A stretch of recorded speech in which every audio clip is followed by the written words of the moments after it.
Just sitting out here picking peas. So this is how much I got so far picking peas.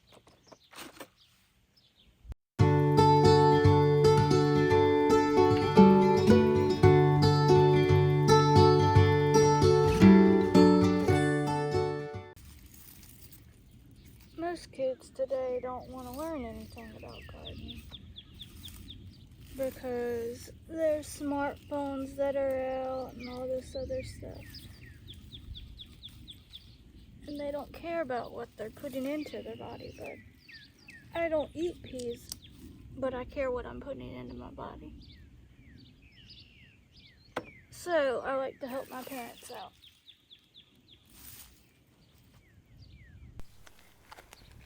Like, see how they're still kind of green, but they're kind of, the hole is kind of faded looking, but it's not a shiny hole like those are shiny, like that. So you got to make sure they got peas in them. Like this one that you just had your hand on? Yep. Don't you pinch them off? No, just pull them. Oh, that's what I thought. Yeah. Just hold the end and Just pull like it. that. Yeah. Well, Yep. Yeah. We're out picking peas today. Let's talk about some of the health benefits of peas and carrots. And we're going to bring you along as we pick them and preserve them.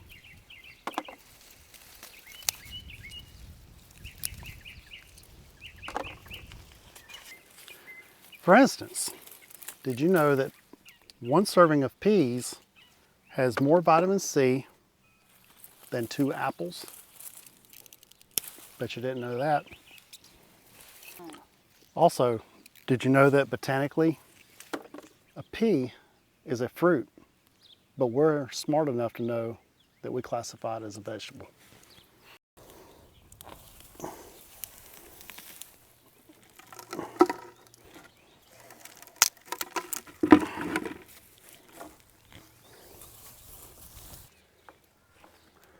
Okay.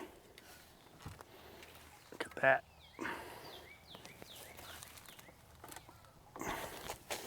Raise it up some.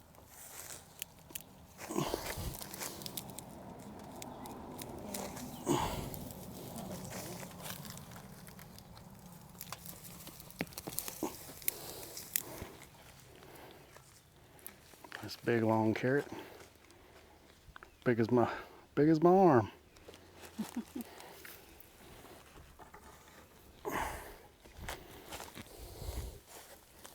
Now, you just trying to pull the ones that the tops are showing?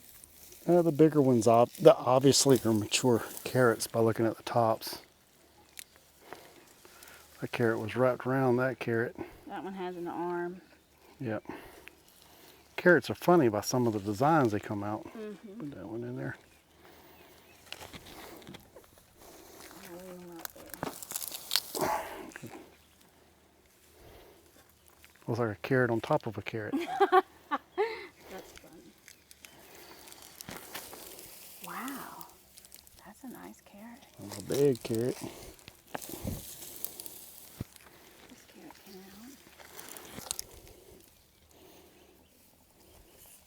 Let's see. Go ahead and get that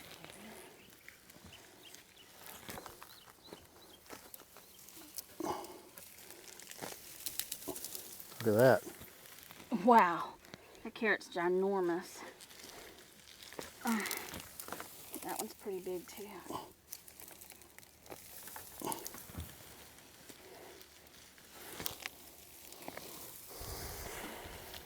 Now, Maya, you can always talk to the camera and tell them what you think about peas.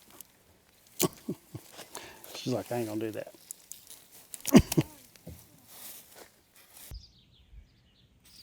I don't know about y'all, but I particularly don't like peas. To me, they're only good in stews and soups.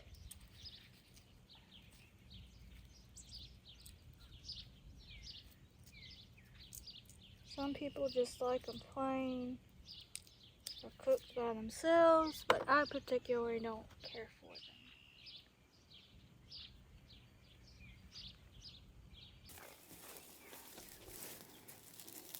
don't even know what a pea tastes like.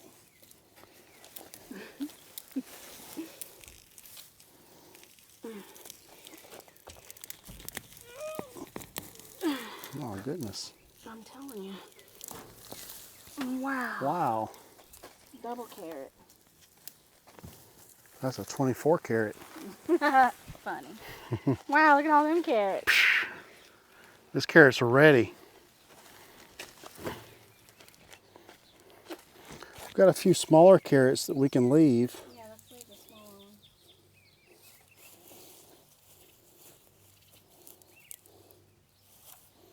I believe we got all the big ones. Okay. All right, so there are a few carrots left in the bed. We're going to leave out here to fully mature on out. But we got the majority of them. We didn't plant a lot this year, but I think we planted enough to get us through the year. We canned these. We're going to have a lot of carrots. Some of you may be wondering, well, why is she only using one of her hands to pick these peas? Well, I had a stroke at birth, which affected my left side, so I do not use my left hand. So that's why I'm just using my right hand to pick the peas. So I finished picking the peas, and now I'm showing them. Here's what I picked.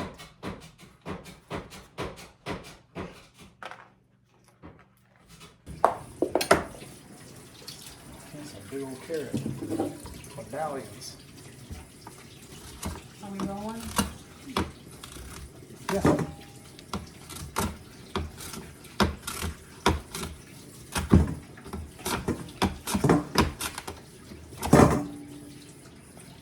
It's going easier than I thought it was going to go. Maybe it just needs to be doing it. You just jinxed yourself. Funny fact about carrots. The longest carrot ever recorded was over 20 feet long.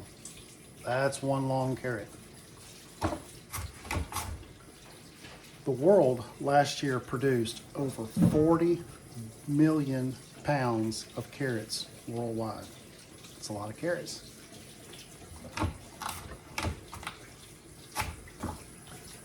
We plant our carrots in the fall, generally around when the summer breaks the heat, middle, end of September. And then here we are in April, at the end of April, we're doing our harvest. But the average time frame for a carrot to mature is about 4 months. But in the deep south, you have to overwinter your carrots because the carrot growing season just isn't long enough here.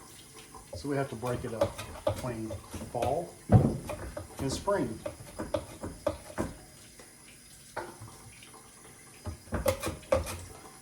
The best ground temperature for raising carrots is about 70 degrees, but you can fluctuate that temperature 5 or 6 degrees either way. That's why we typically grow our carrots late fall, early spring.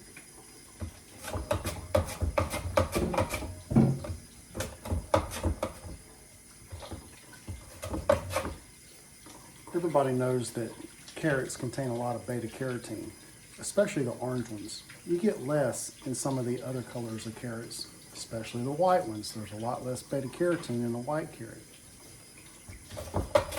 Carrots support heart health, lower cholesterol, reduce the risk of cancer, and also provide the K1, which is very hard to find in other vegetables, but it's a good source in carrots.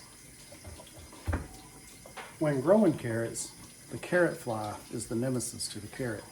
It lays a little egg on the tops of the carrots, which develops into a maggot, and then a maggot will work its way all the way down through the carrot, ruining an entire field of carrots.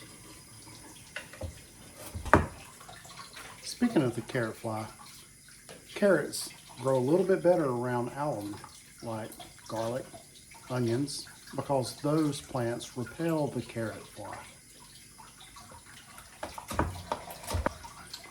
So another fact about carrot flies, I've never had a problem with carrot flies. You know, botanically, peas are considered to be a fruit. We consider them as a vegetable, but they're considered to be a fruit because the peas are developed from the ovaries of a flower, and the pea themselves are formed inside of a pod. Since people have a misconception of the quality of fresh vegetables versus frozen vegetables, frozen peas contain the same fiber, proteins, nutrients that fresh peas have.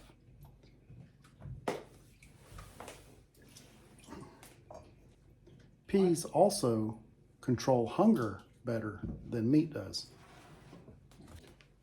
People talk about peas being a nitrogen fixer and how good it is for your garden soil. A lot of people don't understand that those nitrogen nodules have to break down into the soil in order to release the nitrogen. Therefore, those peas have to die in order to release that nitrogen into your soil. So people will plant peas and think that they are fixing nitrogen into the soil while maybe corn is going right next to it. That's not true, people. You have to plant that pea and let it die before those roots release the nitrogen. So shelling peas is supposed to be pretty easy.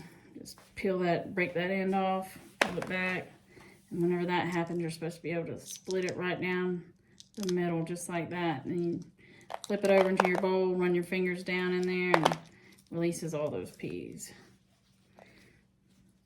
It doesn't always happen like that at the same time, and sometimes I end up just ripping it apart, and then sometimes I end up dissecting it piece by piece. But like they always say, there's more than one way to skin a cat. There's probably a more efficient way.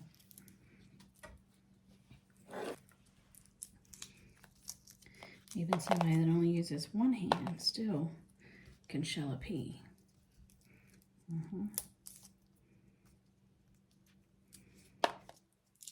I raised her to figure it out. Don't let that stop me.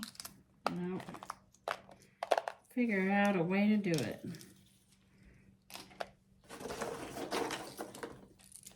Can't, never did, right?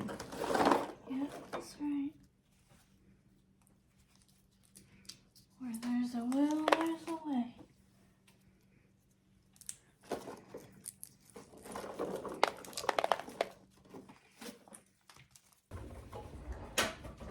So now we had to rustle up a bunch of pint jars. We can in pints because Michelle likes to use about a pint size of carrots in soups and stuff. So that's what we're using. A lot of people will actually stew down their carrots and use an entire quart as a meal. Michelle doesn't really like carrots that much to make it a side dish, but she will put it in as an ingredient item in some of the things that she cooks, but only quart size or only pint size. Man, that sink is filthy. It's like my bath water.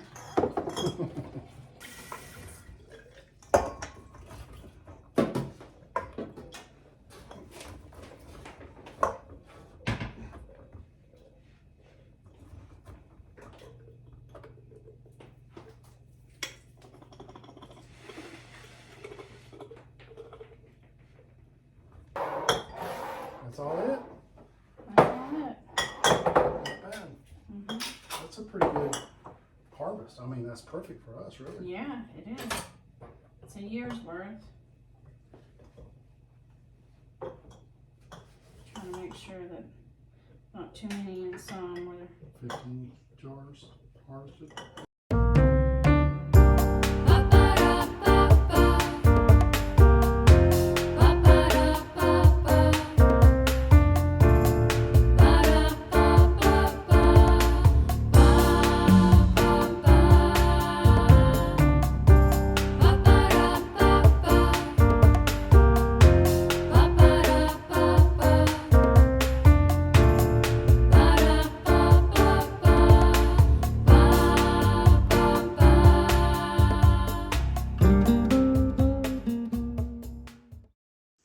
All right, guys, we did a small grow of carrots and a small grow of peas this year.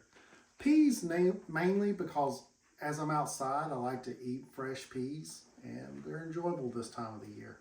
Michelle does like to put up a few for soups in the winter times.